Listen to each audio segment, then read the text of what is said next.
illnesses, realize that you can still lead a pretty healthy and active lifestyle. It's just not going to be the one that you had envisioned for yourself, but the hell else are you going to do? I know I keep saying that, but what the hell else are you going to do? I tried the feeling sorry for yourself route. You know what? That is a dead end. It's not going to get you anywhere. It doesn't change your situation. It just makes you feel really crappy about yourself and everything around you. Ain't no way to live. It's a choice. It ain't an easy choice. I'll freely admit that, but it is a choice. I wake up every day and I have the same choice as the richest person on the planet or the poorest person on the planet. I can choose to look at the blessings in my life. And I have I get frustrated when people say, "Oh my God, I feel so sorry for you." Don't feel sorry for me. For goodness sakes, I'm a pretty damned happy person. I have a lot of good things going on. Yeah, I have some health challenges, but compared to a lot of people, I'm not so bad off. I would rather have the health challenges because of the lessons I've learned as a result of dealing with them than have somebody wave a wand and make it all go away tomorrow. So maybe that makes me crazy. It probably isn't a very far leap for that. But anyway, it's Friday. I like to keep things very lighthearted on Fridays. And I'm not a whiskey connoisseur, but I know a lot of my Twitter people are. So let's talk about some science-backed benefits of whiskey. This information is from coolmaterial.com. Number one, this is really interesting. Whiskey fights cancer. What? It does. It contains the same cancer fighting antioxidant as red wine, which is ellagic acid, but at much, much higher levels. There are, quote, great health benefits, end quote, to single malt whiskey. I screwed that up. There are great health benefits to single malt whiskey drinkers due to the high ellagic acid content, and that is from Dr. Jim Swan. Number two, whiskey is good for dieters. No carbs, no fat, and there's about 70 calories in an ounce, which makes it one of the better boozes for dieters. Number three, it's good for your heart health and helps prevent strokes. A study out of Harvard suggested that a daily drink, one, moderation is the key here, one, may help prevent ischemic strokes. Moderate whiskey consumption is linked to a lower risk of cardiovascular disease like strokes, heart attacks, and peripheral vascular disease. Now, if you've never seen somebody in the aftermath of a severe stroke, you are really a very lucky person, because I haven't. It sucks. And my poor aunt, it was my aunt, and she was one of my best friends in the world. But things happen. And I remember it's the first time I'd ever even heard of peripheral vascular disease. We took her home and hired nurses to keep her comfortable. We all knew she was going to pass. We didn't want her to pass in a hospital that's just so cold and sterile. We wanted her to be home. But I was over there one night with my brothers and my sister-in-law, and my aunt's feet were they were bright purple. It was warm in the house. So like, what the hell? And they were cold. So I dropped down on the floor, and I'm not a foot person at all, but I love my auntie. And her poor little feet, they looked so unnatural. So I'm gently massaging them. And my sister-in-law's like, honey, don't do that. Why can't I do that? Because with the peripheral vascular disease, I could dislodge another blood clot and give her another gosh damn stroke. How's that for messed up? Yeah, sorry. That was not a Friday fun thing, but it's the reality of it. So, a little whiskey might help prevent that for you. You shouldn't smoke. That's what got her, was the smoking. Anyway, number four, whiskey can help lower your risk of dementia. There was a 2003 case study that showed people that drink 1 to 6 drinks per week cut their risk of dementia almost in half compared to non-drinkers or heavy drinkers. Because again, moderation. Look, alcohol is like a lot of things. There's nothing inherently wrong with alcohol. It's how we choose to use or abuse it. That's where the problems come in. But whiskey by itself, whiskey doesn't have any malice towards you. No booze does. You've got to keep it in moderation. Which Never mind. My mind started going somewhere. We're not going down that road today. Number 5, whiskey can help calm you down. What? No, hear me out. It's not only good for your heart, but it improves circulation, which helps with oxygenation. And that oxygenation can help lower your heart rate and quiet your nerves. Again, moderation is the key. Too much whiskey, too much of any booze, it's stressful. It's stressful for your body. It's stressful on your nervous system. It makes you agitated. Don't do it.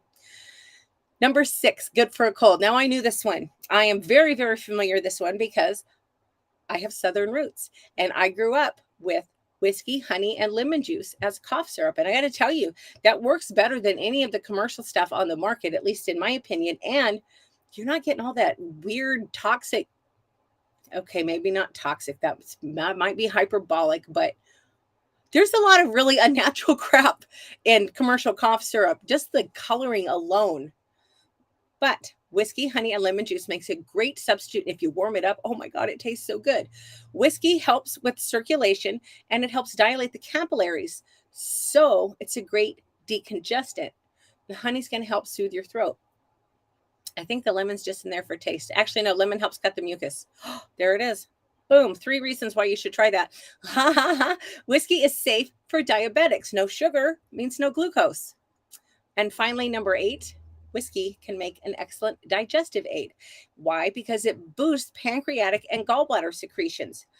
The high alcohol content in whiskey helps stimulate pepsin production, and pepsin is the main enzyme that breaks down the proteins that we eat. I'm reading this, and it's funny because I've talked about this before. It's been several months, but I never considered until just now because I'm not always super bright. I don't have a gallbladder, so therefore I don't have gallbladder secretions. So now I'm wondering, should I be having a shot of whiskey to help offset the fact that I don't have a gallbladder and I don't get to make those gallbladder secretions? I have no idea. I am going to look it up though, because that's one thing I love about the internet. My 2 favorite things about the internet. I can look up anything I'm curious about, and I am a really freaking curious person. And number 2, I have friends literally on the other side of the world, and I think that is so gosh damn cool. My belly dance teacher lives in Australia. She's got the cutest little accent. I just love her to death. I wouldn't be able to do that without the modern technology. But anyway, here's to your health. I got to say, tequila goes down for me a little easier. Woo! But have a great weekend. Look, moderation is the key with any alcohol. I know I keep harping on that, but it's the truth. Don't go crazy. Enjoy responsibly. I don't know whose tagline that is, but it's a good one. I don't know what my weekend has in store because we have had Alaska's having a record fire season. We break all the wrong gosh damn records, y'all. We're number 1 in the wrong crap all the time. But there's a last weekend it was 54,000 acre fire about 50 miles from my house. And we've been just sucked in with really thick, nasty ash smoke.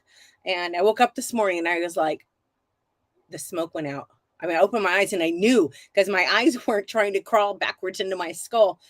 So I looked it up and our air quality index was down to 54, which was so amazing. But I checked right before I went back on. We're back up to 160 again, but that's still better than 170, 180, 190. I think we hit over 200. I think we hit like 250 one day. And it's hot here, y'all. We're Alaskans. We don't have air conditioning. We're supposed to open our freaking windows and turn on fans, and it's fine. But it ain't fine when you can't open your windows. And you can't open them because then the house reeks. Anyway, boo freaking who, right? But nobody's been hurt. One benefit about Alaska being so sparsely populated, you can have a 54,000 acre fire that doesn't kill anybody. And that's not the only fire we've got burning in the state. That's just the one that's closest to me. I do have friends who are close enough that they are packed up and ready to evacuate. And they have been for several days now. So yeah, it's been, I don't want to sound negative. And if you follow me on Twitter, I think you know I'm not a very negative person, but I freaking hate this place so much. I told a friend of mine, I went out with my girlfriends was it last week? Anyway, recently. And they're like, well, how have you been? And I was like, I'm pissed. I am pissed off. This is just like the dead of winter to me. Other than the fact that it's hot and sunny, which I do appreciate, this is no different for me than the dead of winter. Why? Because I don't want to be outside. Because it sucks out there. Because I don't want to be out there. And on the rare occasions that the smoke lifts, the freaking mosquitoes are so bad. We have I lived in Southern California for a few years, and I saw this little bug flying around. I'm like, what is that? And someone's like, oh, that's a mosquito. I was like, that ain't no mosquito. We got mosquitoes. They're huge. They're like that big around. And oh man, their bites hurt so bad. I live right by a creek. There's a lot of swamp around me. Damn it. Mosquitoes love swamp. So yeah, I will say, I've been missing I'm so sorry, I'm rambling. I've been missing my horses a lot. But I don't miss having to go out and fight the bugs because they don't like bug spray any more than I liked the bug spray. And it was always this just battle to keep the horses sprayed down. And so one advantage, there's not a lot of advantages. I miss having them a lot. They're such cool animals. But y'all, it's just too far. They actually do really well here. They actually, on average, live longer, which I thought was crazy. They live longer in Alaska on average than in the lower 48 because you get places like Texas or Oklahoma or Arizona where it's hot. Well, they get used in the heat. They get used in the extreme part of the weather there. Plus, they get used pretty much 12 months a year. Here, when the weather is really bad, they get a break. Nobody wants to be out riding when it's below zero. So I do miss them. Anyway, that is so off topic. I hope you'll have a great weekend. Please do not drink and drive. Please keep your alcohol consumption in moderation. Yeah, if you have questions about whiskey, I am not the girl to ask. I could direct you to somebody probably, but if you're dealing with health issues or you know somebody who is and you just don't know what to do, drop me a line on Twitter at Alaskan Courtney. I try to be very responsive.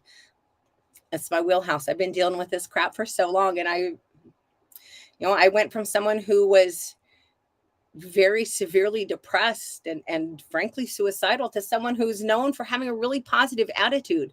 So if I can make that change while dealing with some pretty serious health issues, anybody can. So I know I can help you learn how to, I don't want to say cope because that sounds kind of negative, how to navigate this world. Because the chronic illness world is weird as shit, y'all. It just is. Anyway, have a great weekend. I will be back Monday at 5 o'clock Alaska time.